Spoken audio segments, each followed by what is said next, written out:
सोचिए जरा, आप अपने एक्स के साथ 30 दिन एक अनजान जंगल में फंस गए हैं और दांव पर लगे हैं लाखों डॉलर। ये कोई मजाक नहीं है।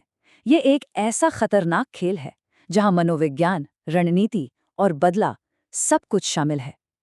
तो चलिए, आज इसी खतरनाक खेल की परतों को खोलते हैं और देखते हैं कि इसमें कौन जीतता है और कौन टूटकर बिखर जाता है। आप देखिए, इस खेल का जो कॉन्सेप्ट है वो सुनने में तो बड़ा सिंपल है, पर असल में बहुत ही कह सकते हैं बेरहम है। सवाल सिर्फ एक है, क्या आप अपने अतीत का सामना उस वक्त कर सकते हैं जब आपका पूरा भविष्य दांव पर लगा हो? इसी एक सवाल का जवाब ढूंढने के लिए इन कंटेस्टेंट्स को इस जंगल में भेजा गया है। और दांव पर सिर्फ टूटे हुए दिल और पुरानी यादें नहीं हैं, बल्कि पूरे 3 लाख डॉलर की भारी भरकम रकम है। ये कोई छोटी मोटी रकम नहीं है और ये लगातार बढ़ती रहती है, जो हर किसी को अपनी हदें पार करने पर मजबूर कर सकती है। तो कहानी शुरू होती है ग्रांट से, एक ऐसा आदमी जिसे अपनी सबसे बड़ी गलती का सामना करना पड़ रहा है, वो भी सबके सामने।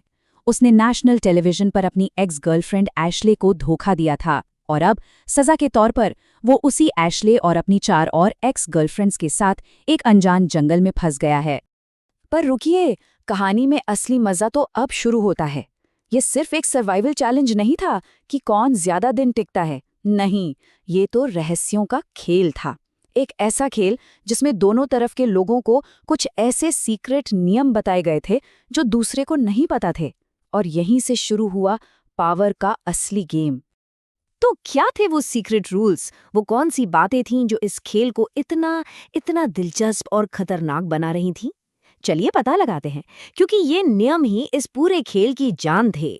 तो यहाँ पर खेल में एक बहुत बड़ा ट्विस्ट है। एक तरफ है ग्रांट, जिसे लगता है कि वो किंग है। उसे हर 5 दिन में किसी एक एक्स को बाहर निकालने की पावर मिली है।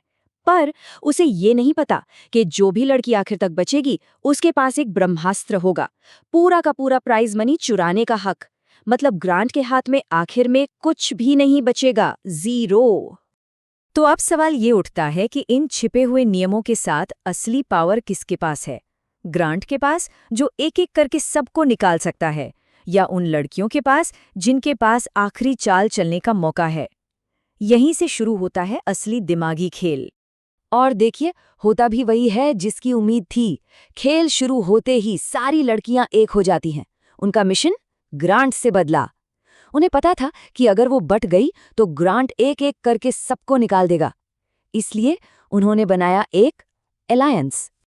और इस पूरे बदले के प्लान की मास्टरमाइंड कौन थी? जाहिर है, एशले। वही एशले जिससे ग्रांट ने नेशनल टीवी पर धोखा दिया था। उसका मकसद बिल्कुल साफ था, खेल के आखिर तक टिकना और ग्रांट को उसकी करनी का फल चखाना, और हाँ, सारा पैसा भी ले जाना। तो प्लान कुछ ऐसा था। स्टेप 1, ग्रांट को यकीन दिलाओ कि एशले ही उसके लिए बनी है। स्टेप 2, धीरे धीरे एक एक करके बाकी लड़कियों को एलिमिनेट करवाओ। और स्टेप 3, जब सिर्फ एशले बचे तब वो अपना सीक्रेट वेपन इस्तेमाल करेगी और सारे पैसे लेकर चली जाएगी। सिंपल पर बहुत ही खतरनाक। और कमाल की बात यह है कि शुरू शुरू में ये प्लान एकदम परफेक्टली काम करता है। 5वें दिन एमी बाहर हो जाती है, फिर 15वें दिन जूली को एक सोची समझी लड़ाई के बाद बाहर कर दिया जाता है ताकि एशले ग्रांट की नज़रों में और अच्छी बन सके। 20वें दिन तक तो सब कुछ प्लान के मुताबिक चल रहा था। लेकिन कहते हैं ना, हर परफेक्ट प्लान में एक कमजोरी होती है। और यहाँ वो कमजोरी बनी ग्रांट की एक जिद, एक ऐसी शर्त जिसने इस पूरे अलायंस की नींव हिलाकर रख दी और पूरी रणनीति को खतरे में डाल दिया। ग्रांट ने एशले से कहा, देखो, अगर हम दोनों को सब ठीक करना है तो तुम्हें ये मानना पड़ेगा कि गलती सिर्फ मेरी नहीं थी। हम दोनों बराबर के गलत थे। अब ये एक ऐसी बात थी जिसे एशले का ईगो कभी भी किसी भी कीमत पर मानने को तैयार नहीं था। और यहीं से कहानी में एक नया मोड़ आता है। जब ग्रुप का मकसद किसी एक इंसान के अपने सर्वाइवल के आड़े आने लगे तो क्या होता है? वफादारी बदल जाती है। और यही हुआ एक और कंटेस्टेंट अभी के साथ, जिसने अपनी रणनीति पर फिर से सोचना शुरू कर दिया। अभी को ये समझ में आ गया कि इस पूरे रिवेंज प्लान में उसका कोई फायदा नहीं है, सारा फायदा तो एशले का है। उसे एहसास हुआ कि वो तो बस एक मोहरा है, एक प्यादा जिसे इस्तेमाल करके फेंक दिया जाएगा। और बस उसने फैसला कर लिया कि अब वो अपने लिए खेलेगी।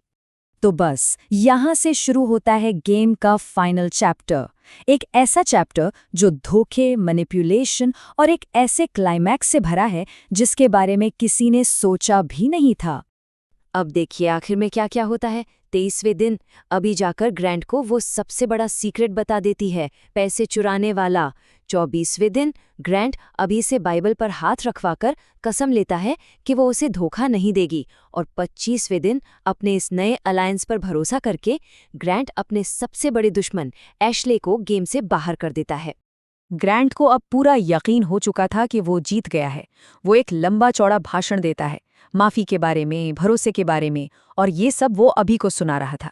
उसे लग रहा था कि उसने अभी का दिल और ये गेम दोनों जीत लिए हैं।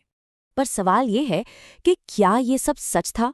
क्या ग्रांट सच में बदल गया था, या ये भी अभी को कंट्रोल करने की उसकी आखिरी चाल थी?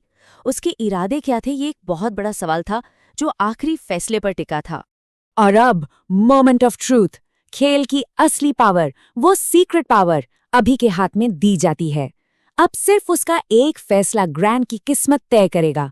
पूरी बाजी अब अभी के हाथ में थी। और तभी गेम का सबसे बड़ा, सबसे शॉकिंग ट्विस्ट आता है। अभी कहती है, और ये आखिरी हिस्सा एशली के लिए है।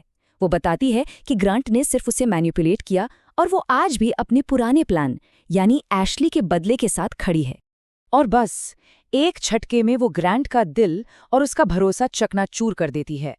वो पूरी प्राइज मनी ले लेती है और उस बदले को पूरा करती है जिसे सब भूल चुके थे, एशले का बदला। तो आखिर में पूरे $3 लाख अभी जीत जाती है। और ग्रैंट को मिलता है कुछ नहीं। अपने धोखे की उसे सबसे बड़ी सजा मिलती है, वो भी तब जब उसे लग रहा था कि वो जीत चुका है। ये कहानी हमें एक बहुत बड़े सवाल के साथ छोड़ जाती है। धोखे और मैनिपुलेशन के इस खेल में क्या वाकई कोई विनर हो सकता है, या फिर इस खेल में हर कोई अपने अपने तरीके से आखिर में हारा ही है?